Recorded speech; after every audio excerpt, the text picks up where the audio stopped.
Nous allons parler de Bruno Le Maire qui a encore décidé de voler EDF pour compenser ses conneries.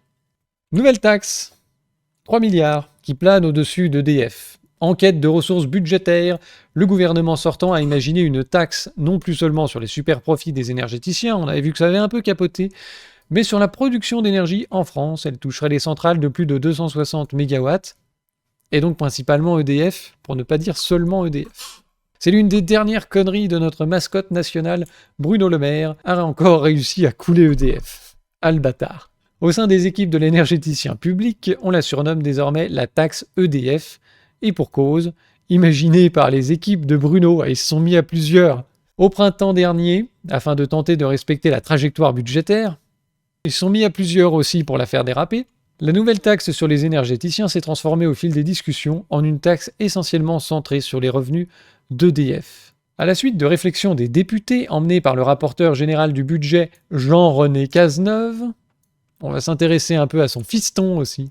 L'idée de taxer les énergéticiens, non plus seulement sur les super profits blablabla, alors en fait c'est compte tenu des baisses de prix de l'électricité sur les marchés depuis la fin de la crise de l'énergie. Il n'y a plus vraiment de surprofit à taxer auprès des énergéticiens, des fournisseurs alternatifs en tout cas, donc on va les taxer directement à la production. C'est la seule solution pour dégager 2 à 3 milliards d'euros attendus. Mais on va épargner le renouvelable. Oh, pourquoi ? Donc ça devait être les énergéticiens, puis finalement c'est que ceux qui produisent, puis que les gros. C'est bizarre. Concrètement, le projet de taxe qui sera sur le bureau du prochain ministre du budget prévoit d'assujettir toutes les centrales de production dépassant les 260 MW, ce qui exclut d'office quasiment tout l'éolien et le photovoltaïque. Donc c'est EDF qui va casquer pour 3 milliards. Au sein de l'administration, on pointe un chiffrage plus modeste, proche des 2 milliards, tout en précisant que le Conseil d'État n'a pas encore été saisi de la mesure. Tout ça est donc dans les cartons. Alors EDF essaye d'éviter la taxe et plutôt de proposer un dividende ou d'éviter la taxe, tout simplement, parce qu'ils ont pas mal d'investissements prévus pour l'entretien des centrales, le chantier d'Hinkley Point, etc. Bref. D'autant que, vu qu'il y a une baisse de prix de l'électricité, eh bien c'est une baisse aussi de ressources pour EDF. Engie et Total Energy sont venus chialer, puisqu'ils seraient également possiblement assujettis à cette taxe, compte tenu de la puissance de leurs centrales à gaz installées en France. L'ampleur de leur contribution pourrait être toutefois nettement moindre que celle d'EDF. Bah oui, parce que le gaz, c'est à peine 10% de la production d'électricité en France. Et alors, fait intéressant, eux aussi déplorent une mesure qu'ils jugent insensée. Cette mesure est schizophrène. Des centrales au gaz bénéficient d'un mécanisme de subvention pour que leur capacité soit disponible pour faire l'appoint pendant l'hiver. Avec cette taxe, on décourage toutes sortes d'investissements dans des outils de flexibilité extrêmement utiles au réseau, compte tenu de la variabilité de la production du renouvelable. Oh, on va revenir sur ce point-là dans un moment. Alors qu'est-ce qui se passe ? Pourquoi est-ce qu'on évite de taxer les fournisseurs alternatifs et de taxer les renouvelables ? Eh bien parce que les renouvelables, c'est comme pour la taxe plastique. Le but n'est absolument pas de sauver la planète. S'il y a des gens qui avaient des idées encore de réduire l'impact climatique des activités humaines à base de panneaux solaires, d'éoliennes, de bagnoles électriques et autres singeries du genre, faut atterrir, faut revenir sur Terre, voilà. Le renouvelable, c'est un prétexte pour transférer l'argent du public dans la poche du privé. Pourquoi ? Parce que les énergies renouvelables, précisément, ne sont pas rentables. Non seulement elles coûtent plus cher que le nucléaire ou que l'hydraulique. En France, il n'y a aucun intérêt à développer ce genre de production. Mais en plus, elles ont des moments de production intermittents et imprévisibles, ce ne sont pas des moyens de production pilotables. Donc il a fallu faire 2 choses pour développer le renouvelable, assurer un prix et assurer un client. Et c'est ce qu'a fait le milieu politique dans tous les pays occidentaux, hein, en France y compris. Vous avez une priorisation de l'énergie renouvelable sur le réseau. Donc EDF est obligé d'acheter toute l'énergie produite par ces merdes de panneaux solaires et d'éoliennes, quel que soit le moment de la journée, qu'il y en ait besoin ou pas, EDF va acheter. Et elle va acheter aussi à un prix administré, qui va être supérieur en général au prix du marché, sauf ces 2 dernières années où il y a eu des problèmes. On va en parler. Donc quand tu investis dans une éolienne, dans des panneaux solaires, tu es sûr de vendre ton produit, tout ton produit, à un prix administré qui te permet de dégager un profit. Quelle que soit la variabilité de la consommation, ton produit est acheté. Alors que s'il n'y avait pas cette priorisation sur le réseau, il peut très bien y avoir un moment où ton panneau produit et personne n'en a besoin. Donc personne ne l'achète. On te l'achète à un prix dérisoire. Voire même à prix négatif parce qu'en fait, il faut payer pour te débarrasser de ton électricité. Normalement, c'est comme ça que c'est géré. Et donc, tout ce problème de gestion du réseau a été délégué ailleurs, par exemple à Enedis, par exemple à EDF. Et en plus d'avoir un client qui est garanti et qui va acheter toute la production, vous avez aussi un prix qui est garanti au-dessus du marché qui permet de faire un bénéfice. Donc c'est ça que j'allais expliquer dans la suite de la vidéo, mais je me suis un petit peu perdu dans les explications, donc j'ai choisi de refaire ce passage hors antenne pour que ce soit plus court et plus digeste. Donc en clair, ce qui se passe, c'est qu'EDF va acheter l'électricité à un prix qui est fixé dans le contrat, puis c'est l'État qui va rembourser EDF de la différence entre le prix du contrat et le prix de marché, et c'est ce mécanisme qui constitue l'essentiel des subventions à l'éolien et au photovoltaïque. Alors pour vous donner une idée des sommes qui sont transférées de la sphère publique vers la sphère privée par le biais de ces subventions, sachez qu'en 2019, on a payé 5,7 milliards d'euros en subventions pour les ENR, et la majorité sont donc allées à l'éolien et au photovoltaïque. Comme vous pouvez le voir ici là, sur le graphique, ça représentait à peu près 4,5 milliards. On va regarder les subventions par rapport au nombre d'emplois créés. On pourrait le faire aussi par rapport à l'énergie créée, mais alors c'est un peu le même résultat. Donc ici, en 2018, on avait 68 000 équivalents temps plein qui relevaient des activités, les éco-activités dans les énergies renouvelables. Sur ces 68 000 équivalents temps plein, 15% concerne l'éolien terrestre et 8,7% le photovoltaïque. En d'autres termes, on subventionne à hauteur de 4,5 milliards des activités qui ont créé 16 500 emplois. Encore une fois en équivalent temps plein. Ça fait donc 273 000 euros de subventions par emploi créé dans le secteur. Sachant qu'un travailleur payé au salaire médian coûte à peu près 40 000 euros par an, 41 000 en comptant toutes les cotisations sociales, patronales, le salaire net, tout ça, ça fait quand même 230 000 euros de subventions qui servent à quoi du coup ? Qui servent à rémunérer le propriétaire de l'installation. C'est la rémunération du capital. Pas mal, hein ? C'est français. En 2017, la Cour des comptes avait alerté sur le coût exorbitant des énergies renouvelables et ils étaient arrivés au chiffre de 121 milliards d'euros. C'est un chiffre inéluctable. Ça représente en effet uniquement le montant du soutien public auquel s'est engagé l'État pour les contrats signés avant fin 2017. Au bénéfice des producteurs d'électricité d'origine éolienne et photovoltaïque, plus un chouïa pour le biométhane. Donc voilà le graphique absolument terrifiant que nous avons ici, qui sont tous les engagements pris par l'État jusqu'à fin 2017. Donc ça n'inclut pas les subventions de 2018 à aujourd'hui. Et déjà, on peut voir qu'on est entre 6 et 7 milliards d'euros par an pour les 10 prochaines années de subventions. Et avec ça, on pourrait largement financer la construction de centrales nucléaires, par exemple, qui pourraient produire une électricité moins chère que les ENR, décarbonée, sans l'inconvénient des ENR, c'est-à-dire l'intermittence, l'emprise au sol considérable, les petits problèmes de recyclage, la dépendance à la Chine aussi, parce que tout ça est importé. Les panneaux solaires, les éoliennes, c'est plus fabriqué en France. Alors pourquoi est-ce qu'on se focalise à ce point-là sur le développement des ENR et qu'on néglige le nucléaire, si prétendument on veut décarboner l'électricité ? Eh bien parce que l'argent ne va pas dans les mêmes poches. Et il y a un certain lobby des ENR qui s'assure auprès des politiciens que l'argent public tombera bien dans leurs poches. Un petit tour sur la fiche de Pierre Cazeneuve. Donc Pierre Cazeneuve, qui est le fils de Jean René, qui expliquait que c'était pas la peine de taxer les énergies renouvelables et les vendeurs d'électricité. Donc Pierre Cazeneuve, là aussi, on peut faire un petit point népotisme. Fils de René, député du Gers, lui-même est député. Frère de Marguerite Cazeneuve, qui est conseillère d'Emmanuel Macron, actuelle directrice déléguée de l'assurance maladie. Et il est également le beau-frère d'Aurélien Rousseau, ministre de la Santé en 2023. Donc là, c'est comme dans les médias, il y a une consanguinité colossale. Il a été nommé chef de cabinet adjoint auprès du président de la République, donc auprès de Collère. Ça donne un petit peu une idée du personnage. Et ce qui est intéressant, c'est que le fiston de René, il a été rapporteur pour la loi du 10 mars 2023 relative à l'accélération de la production d'énergie renouvelable. Il a entrepris un tour de France de l'énergie pour promouvoir la loi et rencontrer les parties prenantes. Petite info, il a commencé son tour de France pour promouvoir sa loi en Allemagne. Ça donne une idée du personnage. Bon, donc voilà, Macron, à la sortie du Covid, il a fait passer cette fameuse loi du 10 mars pour accélérer la production d'énergie renouvelable et qui essentiellement supprime des recours, réduit des délais d'implantation pour que les gens puissent mettre des éoliennes plus facilement, même quand les riverains ne sont pas d'accord. C'est à ça que ça sert. Je vais remettre mon petit truc là. Alors pourquoi est-ce qu'on a fait passer cette loi ? C'est pas seulement parce que Macron est ravi de donner de l'argent public à des entreprises privées et de renchérir cette fameuse arnaque des énergies renouvelables. C'est aussi parce que la France va devoir débourser plusieurs centaines de millions d'euros pour ne pas avoir atteint ses objectifs en matière d'ENR. Et oui, ça c'était en novembre 2022. Et dans le cadre de ce fameux débat sur le projet de loi d'accélération de la production, Agnès Pannier-Runacher évoquait ce fameux chiffre de 500 millions d'euros qui plane sur notre tête parce que nous n'avons pas rempli nos objectifs. La facture est sévère pour ne pas avoir atteint ses objectifs en matière d'énergie renouvelable en 2020, qu'il s'était lui-même fixé une dizaine d'années auparavant. L'État français va devoir débourser plusieurs centaines de millions d'euros. Donc c'est en 2009, on a dit, à l'horizon 2020, il y aura 23% d'ENR en France dans notre mix énergétique pour l'électricité.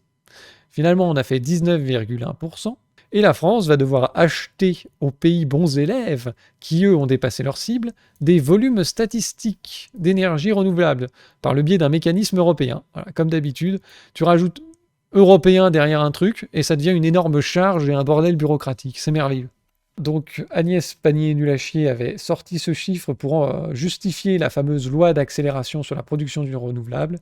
On était menacé d'une amende en quelque sorte, parce qu'on n'avait pas rempli nos objectifs. 2 ans plus tard, 13 mars 2024, sur un article qui reprend un petit peu ce que je vous ai expliqué, on apprend que finalement la France, qui avait évoqué l'idée d'acheter 500 millions d'euros de mégawatts factices en sanction pour ne pas avoir rempli notre cible, elle a confirmé plutôt allouer cette enveloppe au développement de nouvelles capacités de renouvelables, voilà.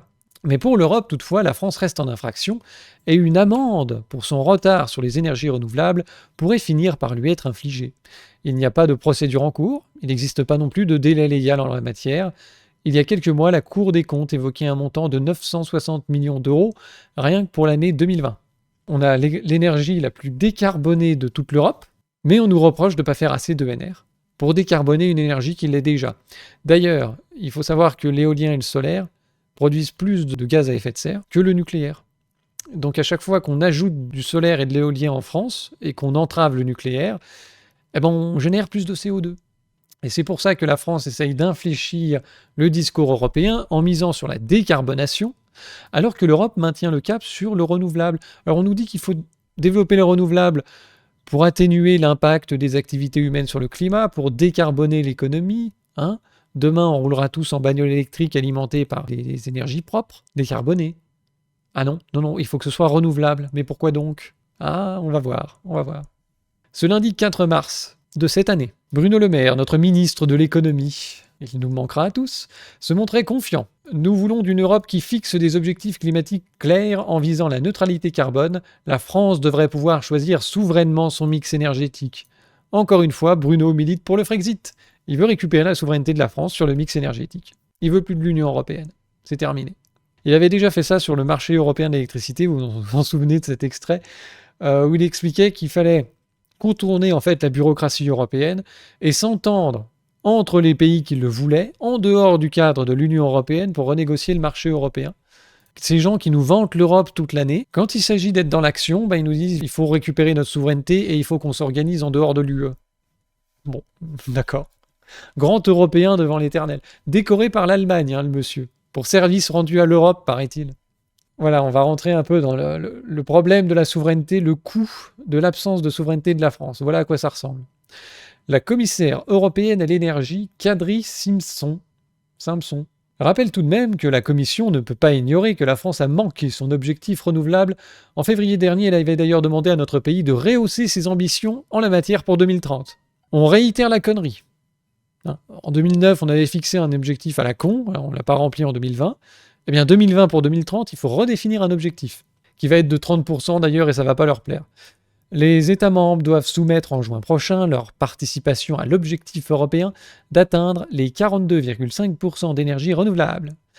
Et pour Kadri Simpson, donc à la Commission européenne de l'énergie, puisque nous, on n'a pas atteint notre objectif, eh bien, on doit faire plus. La France devrait proposer au moins une part de 44%. 44% de panneaux solaires et de miroirs magiques pour alimenter notre électricité. Mais ça va tenir le réseau Ouais, vous êtes sûr? D'accord.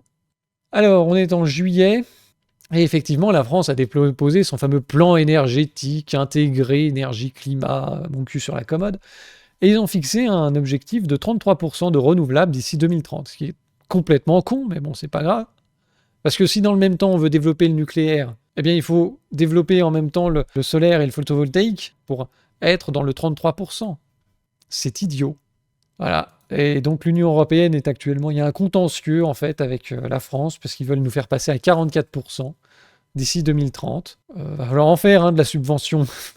On va tapisser la France d'éoliennes et de panneaux photovoltaïques. Ça va être très moche. Donc la France persiste, elle garde les mêmes cibles de développement des ENR et préfère mettre en avant un objectif de décarbonation incluant donc le nucléaire, peu émetteur de gaz à effet de serre, responsable du changement climatique. La trajectoire prévue permettra à la France d'atteindre 58% d'énergie décarbonée dans sa consommation finale d'énergie en 2030, ce qui contribue pleinement aux objectifs européens.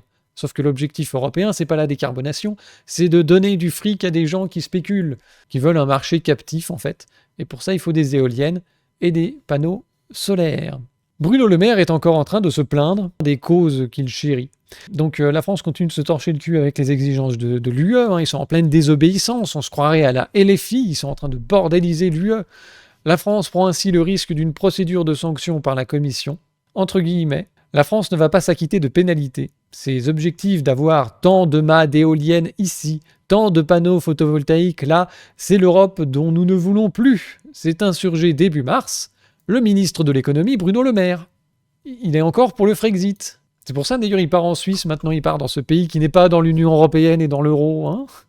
Et d'ailleurs on a Teresa ici, qui est en train de nous faire une carabistouille parce que Agnès Pannier-Runacher et Bruno Le Maire se sont battus ces 2-3 dernières années au niveau européen à travers le plan de relance, les renégociations du marché d'électricité, tout ça, pour que le nucléaire soit reconnu comme une technologie décarbonée. La science suffit pas, il faut passer par Bruxelles.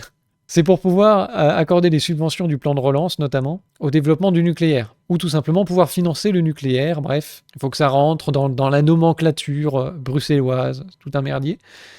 Et donc là, il y a Teresa qui va les niquer avec cette phrase « On ne peut pas imaginer mélanger ou substituer les cibles de nucléaire et de renouvelables. » Donc quand bien même les deux seraient reconnus comme des technologies décarbonées, eh bien tu auras quand même un objectif ENR à atteindre. Quand bien même tu serais au-delà de toute la décarbonation du monde, tu aurais une énergie 100% décarbonée. Ah oui, mais c'est du nucléaire et tu as des objectifs d'ENR. C'est con, hein. Va quand même falloir les mettre. La perte de souveraineté, c'est ça aussi. Une ministre espagnole, Teresa Ribera, dont le pays anime dans l'UE l'alliance des amis des renouvelables avec l'Autriche, l'Allemagne, le Luxembourg, c'est-à-dire ceux qui sont fans du gaz. Comme par hasard. Sur le nucléaire, je vois pour l'heure davantage de plans sur papier que d'investissements, ironisait début mars le ministre allemand Sven Giegold, vantant la compétitivité et la disponibilité immédiate des renouvelables. Alors je pense que l'économie allemande ne permet pas à Sven d'ironiser sur quoi que ce soit. Et deuxièmement, ici, il nous fait une révélation. Et ici, il vante la compétitivité des ENR qui sont immédiatement disponibles. Et c'est ça l'intérêt. Personne n'a envie d'investir dans du nucléaire quand il faut 5 à 10 ans pour monter une centrale. Ça demande beaucoup de compétences, ça demande de l'entretien, ça demande aussi un marché européen de l'électricité dont le prix ne soit pas fixé sur le gaz et le charbon. Faut pas que ça fasse le yo-yo en permanence. Pour la centrale nucléaire, il y a pas mal de privés qui veulent pas investir parce qu'il faut avoir une visibilité sur la rentabilité qui n'est pas forcément idéale vu l'organisation du marché actuel. Alors que quand on pose une éolienne, elle est rentable tout de suite. On a un client qui nous achète toute notre énergie, on a un État qui nous subventionne la différence entre le coût de production plus la marge, le bénéfice, etc. et puis le prix de marché. On a un prix administré. En 6 mois, on peut poser une éolienne et commencer à gagner de l'argent. C'est un business sûr et rentable et certain. Alors qu'avec le nucléaire, c'est plus compliqué. Le prix d'entrée aussi n'est pas le même. Et en fait, si on commence à subventionner la construction de centrales nucléaires, l'argent va aller dans la poche de quelques entreprises. Des gens comme Orano, comme EDF. Et l'Allemagne a complètement abandonné la filière nucléaire, donc elle ne va pas autoriser les subventions. Et au contraire, quand on subventionne les ENR, eh bien, le prix d'entrée est beaucoup plus bas. La disponibilité est immédiate. Et la rentabilité est assurée. On ne va pas commencer à se faire chier à autoriser que les gens ne fassent pas du tout d'ENR et puissent remplir les objectifs de décarbonation avec du nucléaire. Parce que là, on ne va pas pouvoir s'en mettre plein les poches ou ce ne sera pas les mêmes personnes. Tu vois, ça ne leur plaît pas. Et c'est comme les énergéticiens. On avait vu ici, dans l'encadré rouge, que nos amis du gaz expliquaient être subventionnés pour gérer la variabilité de la production renouvelable. Donc on paye des subventions pour installer ces merdes d'énergie renouvelable, puis on paye des subventions pour créer des centrales à gaz, qui sont les investissements qui vont faire la flexibilité. Et donc vous avez les amis du renouvelable, qui sont comme par hasard des pays très axés sur le gaz. En Espagne, vous avez 5 ou 6 terminaux de liquéfaction du GNL. Donc Allemagne, Autriche, bon, on était au courant déjà. Et eux, ce sont les amis des renouvelables. Tu vois ? Et c'est aussi les amis du gaz, d'ailleurs, au passage. Et c'est ça, en fait, le but du développement des ENR, créer un marché avec des rentabilités administrées et garanties. La décarbonation, on n'en a rien à foutre, et c'est ça qui explique qu'ils ne veulent pas subventionner le nucléaire, ou quand bien même on le subventionne, parce que oui, effectivement, c'est une technologie bas carbone, mais on ne va pas mélanger ou substituer les cibles entre nucléaire et renouvelable. Il faudra faire les deux, voilà. Vous voyez un peu l'arnaque et l'enculage. Dernier point intéressant, ça c'était en 2023, la France a-t-elle plus de renouvelables dans sa consommation d'énergie que l'Allemagne ? Eh ben oui, c'est ça en plus le pire. On a eu les informations pour 2021 qui sont arrivées à Eurostat et qui montrent qu'effectivement en 2021, la France avait 19,3% de l'énergie consommée qui était produite à partir de sources renouvelables, alors qu'en Allemagne c'était 19,2%. Ils ont mis 500 milliards d'euros dans la transition écologique. Alors ici, on parle par contre de l'énergie totale. Transport inclus, par exemple. C'est pas seulement le mix énergétique sur l'électricité, c'est la totalité de l'énergie consommée par le pays. On a ici un expert qui va nous expliquer que voilà, Thomas Pellerin-Carlin, qui est un dégénéré, c'est un mec qui n'a rien foutu de sa vie. J'ai regardé son pédigré, donc c'est pareil. C'est Sciences Po, Parti Socialiste, Institut Jacques Delors, hein, et puis maintenant il est député européen sous l'étiquette Place Publique. 34 ans, il n'a jamais travaillé de toute sa vie. Et lui, il va t'expliquer en fait que la France est le mauvais élève. Voilà. Aucune raison de sauter de joie. Cet avantage de la France sur l'Allemagne s'explique par des différences géographiques pour ce chercheur en politique européenne sur l'énergie. C'est un branleur, il n'a jamais rien fait. Donc il nous explique qu'il y a une part de bois et d'hydroélectricité plus importante qu'en Allemagne.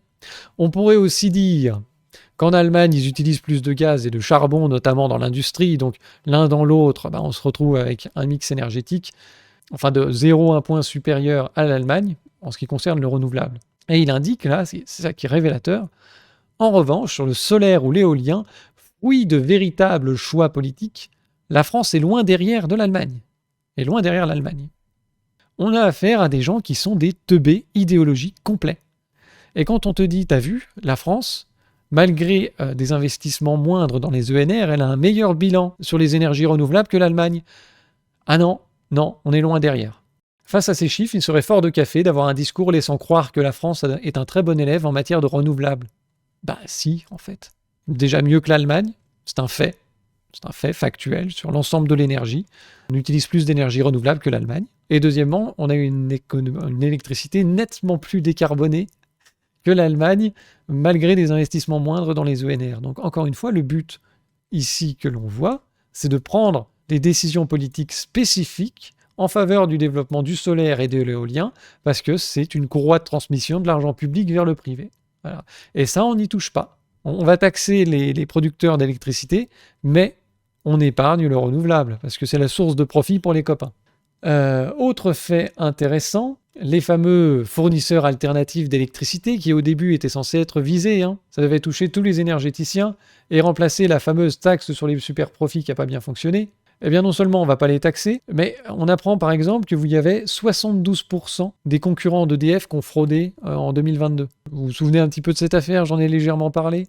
Il y a eu un rapport qui est sorti qui expliquait que 72 fournisseurs sur 100 ont abusé de l'Arenh, selon les contrôles effectués par la CRE en plus.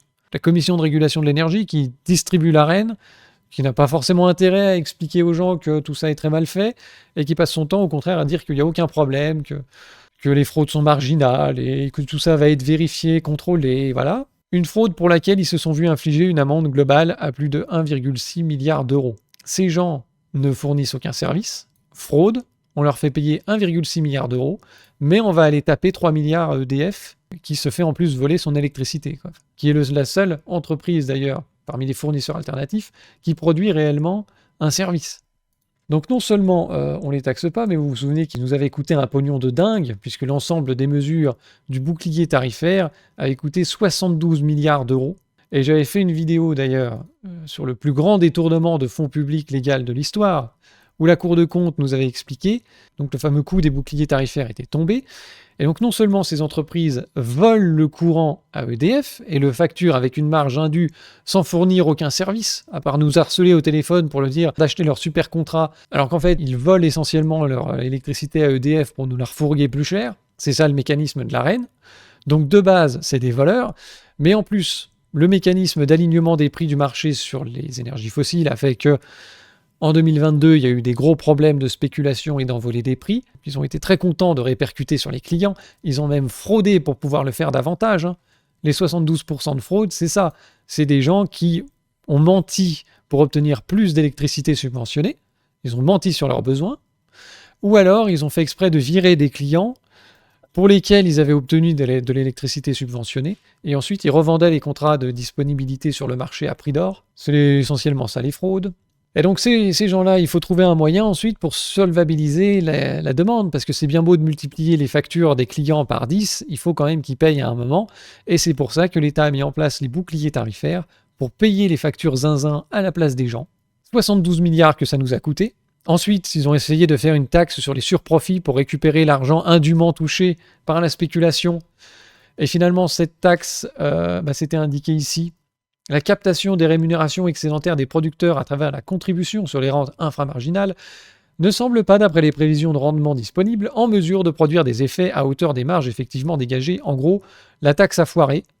Et sur 37 milliards de marges considérées comme excédentaires par rapport aux années précédentes, on a récupéré que 4 milliards et demi, puis plus, 2-3 petites carabistouilles à droite à gauche. Et donc il concluait ici, sur les années 2022-2023, une marge nette excédentaire de plus de 30 milliards a été laissée aux acteurs du marché de gros, le plus grand détournement légal de fonds publics de toute l'histoire. Et donc, maintenant, l'État multiplie les plans d'économie. Ces gens se sont fait un joli surprofit de 30 milliards, une belle récompense pour avoir étranglé financièrement les entreprises et les ménages français en échange d'aucun service. Mais on leur a pris que 1,6 milliard pour les fraudes. On leur a rien pris pour leur énorme spéculation. On a pris 4 milliards sur 37. Donc on leur a laissé 30 milliards dans la poche. Mais on va aller taxer 3 milliards à EDF parce que voilà. C'est une entreprise publique, c'est votre argent. Mais l'argent du privé, on le laisse. Les fournisseurs alternatifs, c'est les boîtes privées, c'est les copains, ils financent les campagnes, ils spéculent sur un bien public. Ils obtiennent l'électricité dans le cadre de l'Arenh, ils leur fourguent plus cher. C'est tranquille. Puis quand le marché part en couille, ils nous escroquent, ils nous fraudent. Mais on va encore les subventionner et les sauver. Et quand à la fin, il faut passer à la caisse, ils ne payent pas. Ils ne payent ni pour leur fraude, ni pour le surprofit qu'ils ont fait sur notre dos. Et quand il faut aller gratter 3 milliards auprès des énergéticiens, parce que maintenant tout le monde doit mettre la main à la poche pour résorber l'énorme déficit public que ces gens ont créé, eh bien, ils ne participent pas. C'est comme pour les énergies renouvelables, c'est la chasse gardée du détournement de fonds publics vers le privé. Et donc à la fin, quand il faut payer, ils vont quand même pas payer pour le trou qu'ils ont creusé eux-mêmes. Leur richesse vient du déficit public. Ils vont pas rendre leur richesse en participant au remboursement. Ils sont pas débiles. Donc les 3 milliards pour les énergéticiens, ce sera seulement pour EDF. Voilà, c'est tout. Bruno Le Maire a donc encore réussi à aller taper dans les comptes d'EDF pour compenser ces conneries. Et ces gens après viennent nous dire que ça va être compliqué de trouver des financements pour développer le nucléaire. En attendant, donc, comme Berlin a des problèmes, et bien maintenant Berlin envisage de revenir sur la libéralisation et mise sur une tarification fixe. L'Allemagne, qui nous a cassé les couilles ces 2-3 dernières années pour nous empêcher de sortir de ce formidable marché européen de l'électricité, et bien maintenant, de leur côté, tout seuls, ils envisagent de créer des contrats de capacité à prix fixe pour pouvoir financer les investissements longs. C'est ce que je vous expliquais sur le nucléaire. Avec la variabilité des prix sur le marché de l'électricité, c'est un peu compliqué d'investir sur 40, 50 ans dans une centrale nucléaire. Voilà, ils nous expliquaient qu'ils vont bientôt notifier les États membres d'un changement de règles. Voilà. Je ne vous fais pas le topo, mais une fois de plus, Bruno est le cocu de l'histoire. Donc cette nouvelle taxe à 3 milliards, où une fois de plus, on privatise les profits et on socialise les pertes, le développement des énergies renouvelables et tout ce soi-disant marché européen de l'électricité n'est qu'un énorme détournement de fonds publics, n'est qu'un prétexte. Et partout dans cette histoire, tu as la patte dégueulasse de l'Europe, la patte de la perte de souveraineté, et l'Union européenne qui nous oblige donc à avoir cette concurrence complètement inutile et artificielle, qui nous oblige à développer les ENR et qui nous empêche de développer le nucléaire. C'est pareil pour l'hydroélectricité. EDF est sous la menace constante que l'Union européenne l'oblige à privatiser les barrages au nom de la lutte contre les monopoles. Donc EDF n'investit plus dans les barrages et ne construit plus de barrages. Alors qu'on aurait un potentiel pour développer l'hydroélectricité. Énergie bas carbone, ben non, voilà, ça reste en suspens. Bruno d'ailleurs passe son temps à nous expliquer qu'il faudrait quitter l'Europe. C'est d'ailleurs ce qu'il a fait, maintenant il va en Suisse. Et nous on reste dans cette merde et il fait payer encore aux Français le résultat de ces conneries et de toutes ces lâchetés. Eh bien écoutez, c'est la fin de notre vidéo, n'hésitez pas à faire un tour sur Zone Artisanale. On a actuellement référencé un nouvel artisan, donc celui qui fait les pâtes de fruits, il fait aussi du vinaigre, et puis de l'origan. Je vous laisserai aller voir ça dans l'onglet nouveautés. N'hésitez pas à vous abonner, déverser votre compte épargne sur Tipeee. À très bientôt, pour toujours plus de singerie.